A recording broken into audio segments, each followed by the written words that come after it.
Commission Christian Radio presents Gideon, the Doubtful Hero, written by Noel Speers. Episode 5, Victory.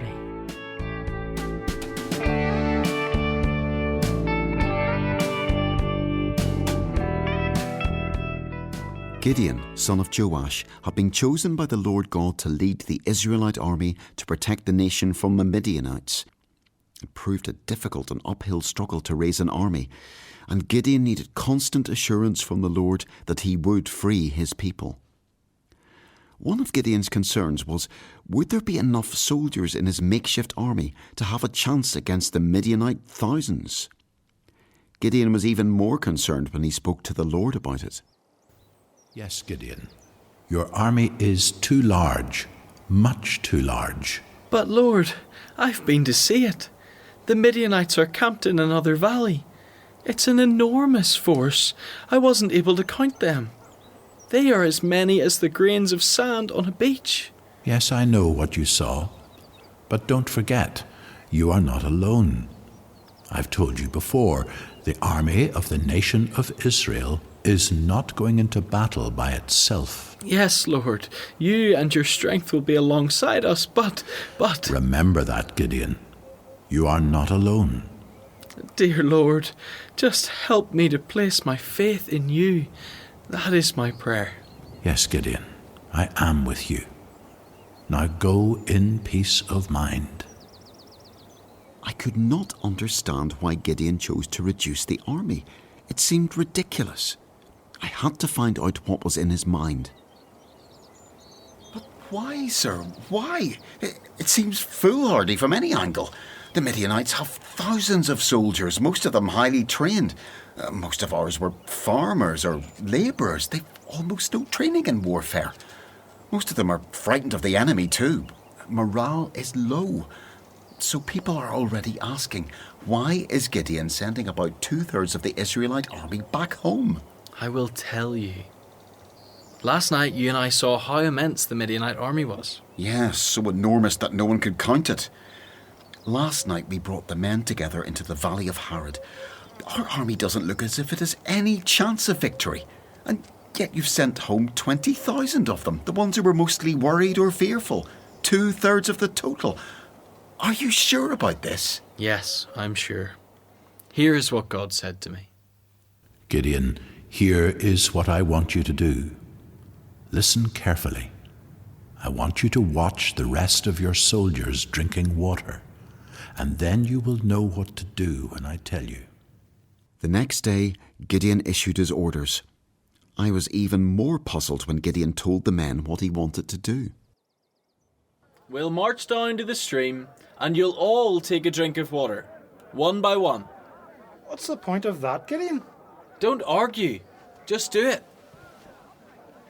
What's going on? I missed that. Our leader orders us all to have a drink of water. Very odd. Still, I suppose we have to do it. Come on. I watched as the men came down to the brook. A pattern began to show. On the command, drink, one soldier would kneel down to drink, scooping the water into his mouth. Gideon and his army leaders sent these in a position marked out on the grass leading away from the water. Others, on the command, got down and lapped the water like a dog does. They were sent to a different position. The vast majority drank the water like a dog, nearly all of the soldiers. They were all sent home, but they were told to leave their trumpets behind and any food they hadn't eaten. Just 300 remained. 300 to face the whole army of Midian. Listen, do not be afraid. I believe the Lord is with us. I'm sure you're asking yourselves, how can we, a mere 300 men, overcome a Midianite army whose numbers are so huge we can barely count them? Well, I say, the Lord is with us. And that makes all the difference. Remember how Joshua took the land for our people with a small army? Yet he did, because he believed in the Lord God. What do you say? Yes! Let's get some rest now. as much as you can. The call will come soon, I am sure. But remember, I don't know exactly when we will go to war. The Lord may call us any time, and we must be ready. That night, the Lord spoke to Gideon. Gideon, I, Lord God of Israel, will need you to wake the troops and attack the Midianite camp, but not just yet. First, Gideon, do you believe I can give you victory in the battle to come? Of course, Lord. Are you sure, Gideon? Well, yes. Yes. Now listen, I know you still have some doubt, and I understand, my brave warrior. Here is what I want you to do. Take Purah with you, and make your way by stealth to the Midianite camp, as you did once before. Listen carefully to what you hear. When you do that, you'll know that I, the Lord, am with you all the way. Ready? Yes, Lord. Gideon and I left the camp on the hill and descended into the valley where the huge Midianite army was camped. Okay, Purah. We're getting close. And look, 2 sentries beside a fire. Quiet now. There. Shh.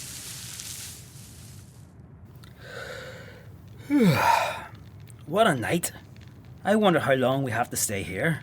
If I had my way, I'd have attacked those Israelites long ago. I heard rumours there's very few of them. I'd rather be at home with my wife and kids. Even when I get to sleep, I have bad dreams. Bad dreams? Yeah, I had this weird one last night. It didn't seem to make sense. Come on then, tell me. Well, I dreamt I was hovering above our camp. It stretched for miles and miles. Then I saw something rolling towards them, down the hill. It looked just like a mouldy, flat loaf. Your stomach gave you that one. It's just like the rubbish we get. Then I saw the loaf start to move faster, and it grew much bigger till it dwarfed the tents. It made straight for the headquarters tent where our leading general was inside. And then it flattened the tent. I could hear screams from it as if they were crushed. No one survived. Ooh, that's one picture you've painted. It was a bit scary. Well, maybe we should go and tell it to some of the priests of Baal we have with us. It's about that man Gideon, the Israelites' commander, and that little army of the Israelites that he leads. They're the loaf. But it's somehow got the power to overwhelm our whole army. Don't say that. You're making me even more scared now. Listening to the 2 soldiers, Gideon realised that these men were terrified of the little army he led. Now he knew what to do. Giving thanks to God, we both returned to the camp. Wake up, those of you who slumber. The Lord God is with us. He will defeat the Midianites. Let's go. I want you to form up in 3 sections of 100 each. Soon everyone was there, waiting for further instructions. Now, I want each of you to have a trumpet and also a clay jar which had a burning torch inside. Collect them from the quartermaster as you pass him and his assistants by. When we get to the enemy's camp, spread out and surround them. Then wait for me to blow a signal of my trumpet. As soon as you hear this, blow your own trumpets and cry out, "Fight for the Lord! Fight for Gideon!" Then all of you drop the clay jars so they smash and hold the burning lamps up high, shouting all the while, "Fight with your swords for the Lord and for Gideon!" And that is what they did. The plan worked perfectly. The Midianites were caught completely unprepared. They began running to and fro, panicking. Then the shouts went up again amid the crash of the clay pots and flames of the burning lamps, "For the Lord and for Gideon." The Midianites drew their swords, but instead of fighting Gideon and his men, they turned on each other in the darkness and confusion. The Lord was indeed with Gideon and his army. The Midianites ran for refuge to a nearby place, a place called Acacia Tree Town, but they didn't stop there. The rout was complete. Gideon knew that he and his people must pursue them, for they were still many. But for this to work, he needed to involve other Israelite tribes. Listen to me. We have had a great victory. The Midianites are running. But we need to keep the pressure up. I think we should call upon the original tribes in Israel to help. After all, they have benefited by what we did last night and today. So what do you think? Pura, you are my first advisor, so advise me now. I'll consult the other army leaders shortly. I see. What does the Lord say? Well, I don't know. He hasn't told you to do this? No, but surely I'm now capable of organising an army campaign. And if I was going the wrong way, God would tell me. I will always listen to his voice. Maybe you're right. And so Gideon swiftly sent out messengers to other tribes with his orders. Listen, all of you. Here is what I want you to do. Go to the tribes of Naphtali, Asher, and both halves of Manasseh, those living on either side of the Jordan River. The Midianites will have to come to the river as they flee eastwards from us. And I want 2 of you to go to the hill country Israel people, the Ephraimites. Tell them, come and help us fight the Midianites. Put guards on every spring, stream and well as far as Beth-bara before the Midianites arrive there. Deny them water for drinking as well as stopping them from crossing the river and escaping. Guard the river Jordan with a line of continuous swords. Soon word came to Gideon that all the tribes would help as much as they could. A few days later, some men arrived for a meeting with Supreme General Gideon, as some now called him. So, gentlemen, you come from Ephraim. It is good to see you. Shalom, General. But I see you have 2 strange packages. May I ask, what are they? These are the heads of 2 important Midianite leaders, sir.